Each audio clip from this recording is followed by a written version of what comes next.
സുഹേലയിലേക്ക് എത്തുമ്പോൾ നമ്മളുടെ മുന്നിൽ കാണുന്ന ഒരു പ്രശ്നത്തിൽ അല്ലെങ്കിൽ ഒരു ഇഷ്യൂവിൽ ഇടപെടാനായിട്ട് ഒരു വിദ്യാർത്ഥി പ്രസ്ഥാനത്തിൻ്റെ ഒരു ബാക്കിംഗ് നമുക്ക് ആവശ്യമുള്ളതായിട്ട് തോന്നിയിട്ടുണ്ടോ എപ്പോഴും? നമ്മളൊരു ക്യാമ്പസിനകത്ത് നിൽക്കുകയാണ്, അല്ലെങ്കിൽ ഒരു സമൂഹത്തിനകത്ത് നിൽക്കുന്ന സമയത്ത് ഒരു പ്രശ്നം വരുന്ന സമയം, അത് വ്യക്തിപരമായ പ്രശ്നങ്ങൾ എന്നതിനപ്പുറത്തേക്ക് വിദ്യാർത്ഥികൾക്ക് വരുന്ന വിഷയങ്ങൾ, അല്ലെങ്കിൽ സമൂഹത്തിനകത്ത് സംഭവിക്കുന്ന ചില സാംസ്കാരികമായ പ്രശ്നങ്ങൾ, നമുക്കൊരു ഐഡിയോളജി ഉണ്ടാവും. ഈ സമൂഹത്തെ എങ്ങനെയാണ് നമ്മുടെ മനസ്സിനകത്തൊരു ഐഡിയോളജി ഉണ്ടാവും. ആ ഐഡിയോളജിയുടെ പശ്ചാത്തലത്തിൽ നമുക്ക് ചില വിഷയങ്ങളെ വിശകലനം ചെയ്യാൻ വേണ്ടി സാധിക്കും. അങ്ങനെ തന്നെയാണ് വിശ്വസിക്കുന്നത്. ഇന്നോളം ക്യാമ്പസുകൾക്കകത്തുണ്ടായിട്ടുള്ള പ്രശ്നങ്ങളെ സംബന്ധിച്ചും സമൂഹത്തിനകത്തുണ്ടായിട്ടുള്ള പ്രശ്നങ്ങളെ സംബന്ധിച്ചും എല്ലാം കേവലമായ വ്യക്തിപരതക്കപ്പുറത്ത് ഒരു ഐഡിയോളജിയുടെ പശ്ചാത്തലത്തിൽ ഐഡിയോളജിയുടെ ഭാഗമായി വിശകലനം ചെയ്തുകൊണ്ട് നമുക്ക് മുന്നോട്ട് പോകാൻ വേണ്ടി പറ്റും.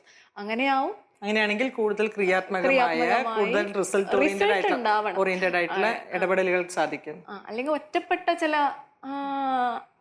ശബ്ദങ്ങൾ കൂടിച്ചേരുന്ന സമയത്താണല്ലോ റിസൾട്ട് ഉണ്ടാവുക, ആ ശബ്ദത്തിന് കൂടുതൽ ശക്തി ഉണ്ടാവുക. ഒരു പ്രത്യയശാസ്ത്രത്തിന്റെ പിന്നിൽ അണിനിരക്കുന്ന, ഒരു പ്രത്യയശാസ്ത്രത്തിൽ വിശ്വസിക്കുന്ന ഒരു കൂട്ടം ആളുകൾ ഒന്നിച്ച് നിന്ന് ശബ്ദമുയർത്തുമ്പോൾ അതിന് കൃത്യമായ റിസൾട്ട് ഉണ്ടാവും എന്ന് തന്നെയാണ് വിശ്വസിക്കുന്നത്. സ്നേഹയ്ക്ക് എന്താണ് ഈ വിഷയത്തെക്കുറിച്ച് പറയാനുള്ളത്? നമുക്കറിയാം, ഒരു വിദ്യാർത്ഥി അവൻ്റെ ആദ്യത്തെ 10 വർഷം അത് അച്ഛൻ്റെ അമ്മയുടെയും കീഴിൽ, അല്ലെങ്കിൽ നമ്മളൊരു കുഞ്ഞിനെ LKG വിട്ടോട്ടെ, അല്ലെങ്കിൽ 1 മുതൽ 5ാം ക്ലാസ് വരെ, അവിടെ ഒരു വിഷയം ഒരു ക്ലാസ്സിൽ അല്ലെങ്കിൽ ഒരു സ്കൂളിലുണ്ടാകുമ്പോൾ അവിടെ ഒരു ടീം വർക്കാണ്. ഇപ്പം മിക്ക ക്യാമ്പസുകളിലും നമുക്ക് നോക്കാം, അല്ലെങ്കിൽ ക്യാമ്പസുകളിലേക്ക് പോകുമ്പോൾ മാത്രമാണ് രാഷ്ട്രീയം. പക്ഷേ ഞാൻ പറയുന്ന ഈ ഒരു 10 വർഷ സ്കൂൾ കാലയളവ്, അതിൽ മിക്ക സ്കൂളുകളും എടുക്കുമ്പോൾ അവിടെ രാഷ്ട്രീയമില്ല. ഒരു ഗ്രൂപ്പ് ഉണ്ടാവുന്നു. അവിടെ ആ ഗ്രൂപ്പ് എന്ന് വെച്ചാൽ ആ ക്ലാസ്സിലെ മൊത്തം, ഒരു ക്ലാസ്സിലെ വിഷയമാണ്, ഒരു ക്ലാസ്സിലെ മൊത്തം കുട്ടികളെ ചേർന്നാണ് അവിടെ ഒരു ഗ്രൂപ്പ് ആവുന്നത്. അവിടെ നിന്ന് നമ്മളൊരു ലീഡറിനെ കണ്ടെത്തുന്നു.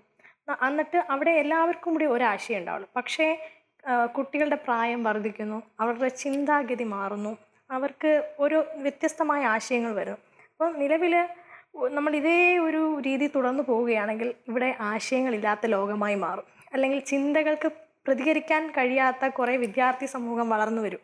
ഇവിടെ നേരെ തിരിച്ച് ഓരോ പാർട്ടി, ഇപ്പം KSU, AVP വ്യത്യസ്തമായ ആശയങ്ങളാണ്, വ്യത്യസ്തമായ ചിന്തകളാണ്. ഇപ്പം ഞാൻ പഠിച്ച സമയത്ത് ഒരു പെൺകുട്ടികൾ മാത്രം പഠിക്കുന്ന ഒരു സ്കൂളിലാണ് പഠിച്ചത്. ഇവിടെ ഞാൻ പറഞ്ഞ പോലെ ഒരു ടീം വർക്കാണ്. പക്ഷേ ഞാനത് നേരെ ഒരു +2 ചെന്ന സമയത്ത് അവിടെ ഞങ്ങളെ വരവേൽക്കാൻ, സ്വാഗതം ചെയ്യാൻ വേണ്ടിയിട്ട്, അല്ലെങ്കിൽ പുതിയ കുട്ടികൾക്ക് മിഠായി വിതരണവുമായിട്ട് വ്യത്യസ്തമായ കൊടികൾ, ഈ കൊടികൾ എന്താണെന്ന് പോലും നമുക്കറിയില്ല.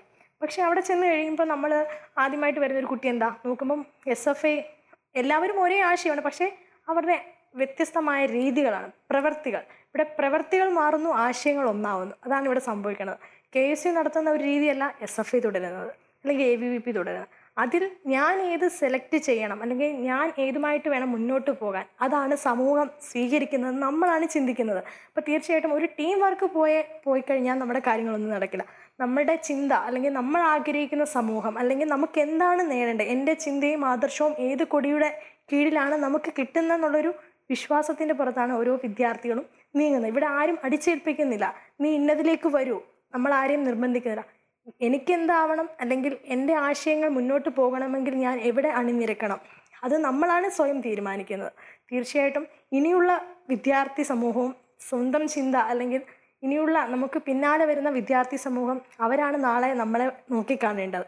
അവരുടെ ആശയങ്ങൾ നല്ലൊരു ആശയങ്ങളായി മാറി നല്ലൊരു സമൂഹം ഉണ്ടാവണം. അതാണ് ഞാനും ഇവിടെ ഇരിക്കുന്ന ഓരോരുത്തരും ആഗ്രഹിക്കുന്നത്. ചിന്തയിലേക്ക് എത്തുമ്പോൾ വേറൊരു വിഷയം കൂടെ ഞാൻ ചോദിക്കാൻ ആഗ്രഹിക്കുകയാണ്. നേരത്തെ ചിന്ത പറഞ്ഞ പോലെ പഠിച്ചിരുന്ന കാലയളവിൽ സ്ത്രീ പ്രാതിനിധ്യം, നേതൃനിരയിലേക്ക് എത്തുന്ന സ്ത്രീ പ്രാതിനിധ്യം വളരെ വലുതാണ്. അതിപ്പോൾ നമ്മുടെ കേരളത്തിലെ നമ്മുടെ കണക്കുകൾ നോക്കുകയാണെങ്കിലും കോളേജിലേക്ക് വരുന്ന സ്ത്രീകളുടെ എണ്ണം വളരെ കൂടുതലാണ്. എന്നാൽ തിരിച്ചത് കല്യാണശേഷം അല്ലെങ്കിൽ ഒരു പർട്ടിക്കുലർ ഏജിന് ശേഷം തങ്ങളുടേതായിട്ടുള്ള കരിയർ തിരഞ്ഞെടുക്കുമ്പോഴോ അല്ലെങ്കിൽ തങ്ങളുടേതായിട്ടുള്ള ഒരു പ്രവൃത്തി മണ്ഡലം തിരഞ്ഞെടുക്കുമ്പോഴോ സ്ത്രീ പ്രാതിനിധ്യം പെട്ടെന്ന് അങ്ങ് ചുരുങ്ങുന്നു. ഈ ഒരു അന്തരത്തിന് കാര്യം എന്താണ്? ക്യാമ്പസുകളിൽ കൂടുതലായി ഉന്നത വിദ്യാഭ്യാസ മേഖലയിൽ കൂടുതൽ പഠിക്കുന്നത് പെൺകുട്ടികൾ എല്ലായ്പ്പോഴും വളരെ സജീവവുമായിരിക്കും. അവർ കലാലയ രാഷ്ട്രീയത്തിനകത്തും വളരെ സജീവമായിരിക്കും. ക്യാമ്പസുകൾക്കകത്ത് നടക്കുന്ന പ്രവർത്തനങ്ങളിൽ, യൂണിയന്റെ പ്രവർത്തനങ്ങളിലൊക്കെ ഇവരുടെ ഒരു വലിയ ശക്തമായ റോള് തന്നെ നമുക്ക് കാണാൻ കഴിയും.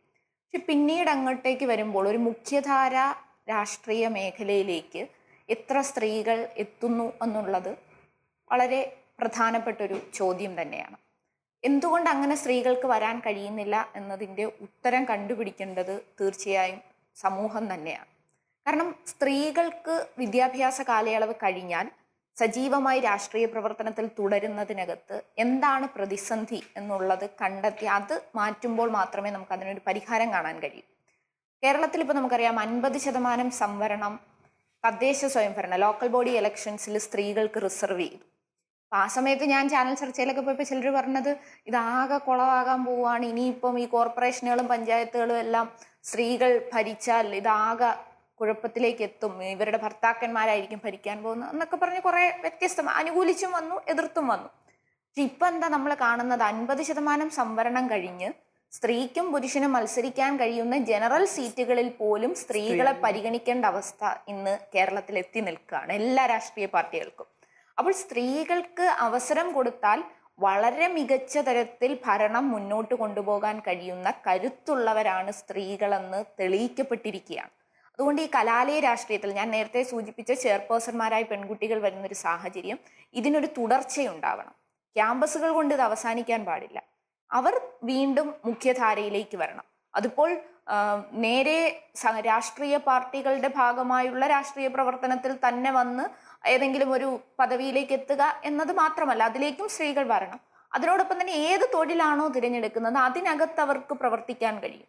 അതിനകത്ത് വളരെ കൃത്യമായി പ്രവർത്തിച്ച്, അല്ലാതെ കലാലയം കഴിഞ്ഞു കഴിയുമ്പോഴേക്കും ഇത്തരത്തിലുള്ള പ്രവർത്തനങ്ങളൊക്കെ മാറ്റിവെച്ച് കുടുംബത്തിനകത്തേക്ക് ഒതുങ്ങുക എന്നുള്ള കാഴ്ചപ്പാടിൽ വലിയ മാറ്റം വരേണ്ടതുണ്ട്. മാറ്റം സംഭവിക്കുന്നു എങ്കിലും ഒരു വലിയ തുടർച്ച ഇനി ഉണ്ടാവണം. നേരത്തെ ഒരു പക്ഷെ ചിന്ത പറഞ്ഞ ഒരു ഉത്തരത്തിൽ നിന്ന് കണക്റ്റഡ് ആണ് ഈ ഒരു അവസ്ഥ. കാരണം നമ്മൾ ക്യാമ്പസുകളിൽ പ്രവർത്തനങ്ങൾ നടത്തുമ്പോൾ വളരെയധികം ഒരു പ്രൊട്ടക്റ്റഡ് എൻവയൺമെന്റിലാണ് നമ്മൾ പ്രവർത്തിക്കുന്നത്. അത് കഴിഞ്ഞ് ക്യാമ്പസിന് പുറത്തേക്ക് എത്തുമ്പോൾ ഇത്തരത്തിൽ ചോദ്യത്തിന്റെ ശരങ്ങൾ നേരിട്ടുകൊണ്ട് മുന്നോട്ട് പോകാനായിട്ട്, അല്ലെങ്കിൽ സ്ത്രീകൾ നേരിടുന്ന ഇത്തരത്തിലുള്ള ചോദ്യങ്ങൾ അല്ലെങ്കിൽ ഇത്തരത്തിലുള്ള എന്താ പറയുക റെസിസ്റ്റൻസ് കൂടുതലായതുകൊണ്ടും കൂടെയാണോ അത്? ഏറെക്കുറെ ആയിരിക്കാം. കാരണം ക്യാമ്പസുകൾക്കകത്ത് അത് എനിക്ക് തോന്നുന്നു അത് കലാലയം എന്ന് പറയുന്ന എക്സ്പീരിയൻസ് ചെയ്യേണ്ട ഒരു ഭയങ്കര സംഭവമാണ്. പറ്റില്ല എന്ന് പറഞ്ഞ പോലെ നമ്മൾ ജീവിക്കുകയാണ് ക്യാമ്പസുകൾക്കകത്ത്.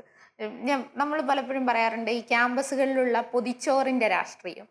12:30 പൊതിച്ചോറ് തുറന്നു കഴിഞ്ഞാൽ പിന്നെ കൊണ്ടുവന്നത് എവിടുന്നാണെന്നൊന്നും നോക്കില്ല. ആദ്യം നഷ്ടപ്പെടുന്നത് പൊരിച്ച മീനാണ്.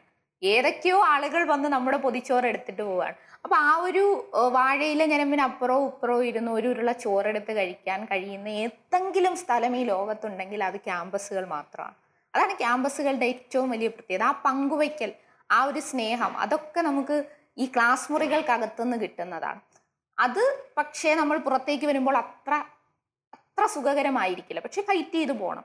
അങ്ങനെ ഫൈറ്റ് ചെയ്ത് പോകാൻ കുറച്ചുകൂടി ഒരു പ്രൊട്ടക്ഷൻ പുറത്തും കൊടുക്കാൻ, ഇപ്പം സ്ത്രീ എന്നുള്ള തരയിൽ വ്യക്തിപരമായി പറഞ്ഞാൽ എനിക്ക് ഒരുപാട് കൂടുതൽ എനിക്ക് മുമ്പോട്ട് വരാൻ കഴിഞ്ഞിട്ടുള്ളത് പെൺകുട്ടി ആയതുകൊണ്ട് തന്നെയാണ്. പലയിടത്തും പെൺകുട്ടി എന്നുള്ള പരിഗണന എനിക്ക് ലഭിച്ചിട്ടുണ്ട്.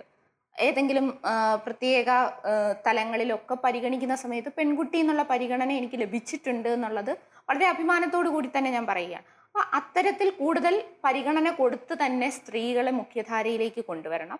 സ്ത്രീകൾ ഈ സമൂഹത്തിൻ്റെ ഏറ്റവും പ്രധാനപ്പെട്ട പദവികളിലേക്ക് എത്താൻ അർഹതയുള്ള സ്ത്രീകൾ, ക്യാമ്പസുകൾക്കകത്ത് തിളങ്ങി നിൽക്കുന്ന സ്ത്രീകളെ അതേ തിളക്കത്തോടു കൂടി തന്നെ പൊതുസമൂഹത്തിലേക്കും കൊണ്ടുവരാനായിട്ടുള്ള ഒരു സാഹചര്യം ഒരുക്കിയെടുക്കുക എന്ന് പറയുന്നത് മുഴുവൻ ആളുകളും ഇടപെട്ട് ചെയ്യേണ്ടതാണ്. എല്ലാ രാഷ്ട്രീയ പാർട്ടികളും എല്ലാ സാമൂഹ്യ പ്രവർത്തകരും ഒക്കെ ഇടപെട്ട് ചെയ്യേണ്ട ഒരു പ്രവർത്തനം തന്നെയാണ്. ഓരോ കാലഘട്ടത്തിലും ഉണ്ടാകുന്ന സമൂഹത്തിൽ ഉണ്ടാകുന്ന പ്രവണതകളുണ്ട്. ഇപ്പോൾ ഞാനൊക്കെ വിദ്യാർത്ഥിനിയായിരുന്ന സമയത്ത് ഞാൻ നേരത്തെ പറഞ്ഞ അടിയന്തരാവസ്ഥ കാലം കഴിഞ്ഞൊരു ഘട്ടമാണ്.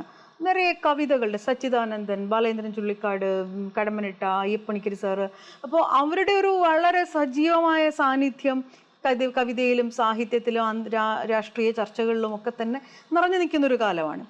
അപ്പോൾ ആ കാലഘട്ടത്തിൽ ഉയരുന്ന ചർച്ചകൾ ഒരുപക്ഷെ അതിനുശേഷമുള്ള അല്ലെങ്കിൽ മറ്റേതെങ്കിലും ഒരു കാലഘട്ടത്തിൽ ഉയരണം എന്നില്ല. ഇതിനു മുമ്പും കേരളത്തിലെ പരിശോധിച്ചു കഴിഞ്ഞാൽ കേരളത്തിലെ സാമൂഹിക രാഷ്ട്രീയ സംഭവ വികാസങ്ങളിൽ ഒരു വലിയ പങ്ക് ക്യാമ്പസിനകത്ത് പൊളിറ്റിക്സിൽ നിർവഹിച്ചിട്ടുണ്ട്. വലിയ നേതാക്കന്മാർ അല്ലെങ്കിൽ സാഹിത്യകാരന്മാരൊക്കെ വളർന്നു വന്നിട്ടുള്ള ക്യാമ്പസുകൾ ആ കാലഘട്ടത്തിൻ്റെ സജീവതയെക്കുറിച്ച് പറയാറുണ്ട്. ക്യാമ്പസുകൾ സജീവം തന്നെയാണ്, ഇപ്പോഴും സജീവം തന്നെയാണ്. പക്ഷേ നമ്മുടെ വായനയിൽ വന്നിട്ടുള്ള മാറ്റങ്ങൾ, നമ്മുടെ അറിവ് ശേഖരണത്തിൻ്റെ രീതിയിൽ വന്നിട്ടുള്ള മാറ്റങ്ങൾ, നമ്മുടെ ക്ലാസ് മുറികൾക്കുള്ളിൽ വന്നിട്ടുള്ള മാറ്റങ്ങൾ, അധ്യാപകരുടെ ആയാലും കുട്ടികളുടെ ആയാലും പഠന രീതിയിലും അധ്യാപന രീതിയിലും ഒക്കെ വന്ന മാറ്റങ്ങളുണ്ട്. ആ മാറ്റങ്ങൾ സ്വാഭാവികമായിട്ടും ക്യാമ്പസിൻ്റെ ഉള്ളടക്കത്തെ ബാധിക്കുന്നുണ്ട്. ഞാനത് എല്ലാം പ്രതികൂലമായി എന്നുള്ളതല്ല ഞാൻ പറയുന്നത്. ഇപ്പോൾ കുട്ടികളും അധ്യാപകരും കൂടുതൽ ഇൻ്റർനെറ്റോ അല്ലെങ്കിൽ അതുപോലെ തന്നെ ലോകത്താകമാനം നടക്കുന്ന കാര്യങ്ങളെക്കുറിച്ച് അവർക്ക് അറിയുന്നതിനുള്ള സാങ്കേതിക വിദ്യ കാര്യങ്ങളുണ്ട്. അടിസ്ഥാനപരമായ കാര്യങ്ങളെക്കുറിച്ച് വായിക്കാനും അത് പരിശോധിക്കാനും വിശകലനം ചെയ്യാനും ഒക്കെയുള്ളൊരു രീതി വിദ്യാർത്ഥികൾ എങ്ങനെ ഉണ്ടാക്കിയെടുക്കുക എന്നുള്ളത് നമ്മൾ അന്വേഷിക്കേണ്ടതുണ്ട്.